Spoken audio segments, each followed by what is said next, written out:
When we asked people in Peterborough this morning if they know what the combined authority mayor's role actually involves, we got a mix of responses. As for what his actual job is, I don't have a clue. I'm sorry. No idea? No idea. Paul Bristow, who's got it, if he does what he was trying to do before he lost the election last year, then he'll do well. She's referring to the general election where Paul Bristow lost his seat as the Conservative MP for Peterborough, and he admits one of his challenges as mayor is ensuring people across the whole county know who he is and what he stands for. And he was out meeting people on the streets of Huntingdon today. Did you know we had a mayor before the election, or...? Probably not, no. What do we be doing in that role? Well, with this role, it will always be Cambridgeshire first, party second. I think you've got to be a real champion for your county and make sure the people are down at London, at Westminster, the government, know what's in the best interests of Cambridgeshire and Peterborough. That's the type of mayor I'm going to be. When he won the seat earlier this month, Paul Bristow outlined some bold plans he had for the county. We're going to dual our A roads. We're going to connect our three cities by much faster trains. We're going to build light rail. We're going to put free parking in Peterborough. We're going to build a community stadium.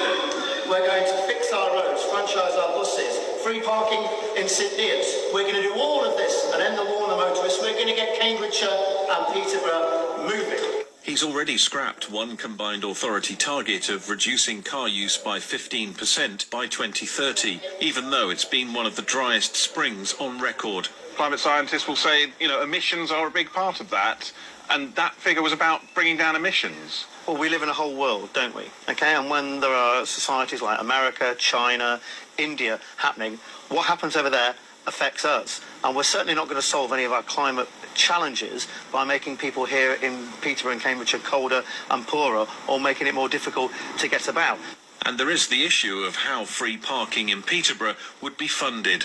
Given the financial sort of state of the council there and the revenue they get from parking, how do you sort of see getting them on board with that? Well, I've already had some very interesting conversations with the leader of the council, Dennis Jones, a Labour leader of the council. We've turned a corner. We want to start a positive relationship. I've already put some officers here from the Combined Authority on it. They're negotiating with officers at Peterborough City Council. They're going to come forward with some options. I'm suggesting that we subsidise parking in Peterborough with the use of funds from the Combined Authority. Paul Bristow knows his name might not be familiar to people beyond the electoral boundary of Peterborough, but he clearly believes faster transport links and the possibility of free parking are the sort of plans which will grab people's attention. Stuart Leiths, ITV News.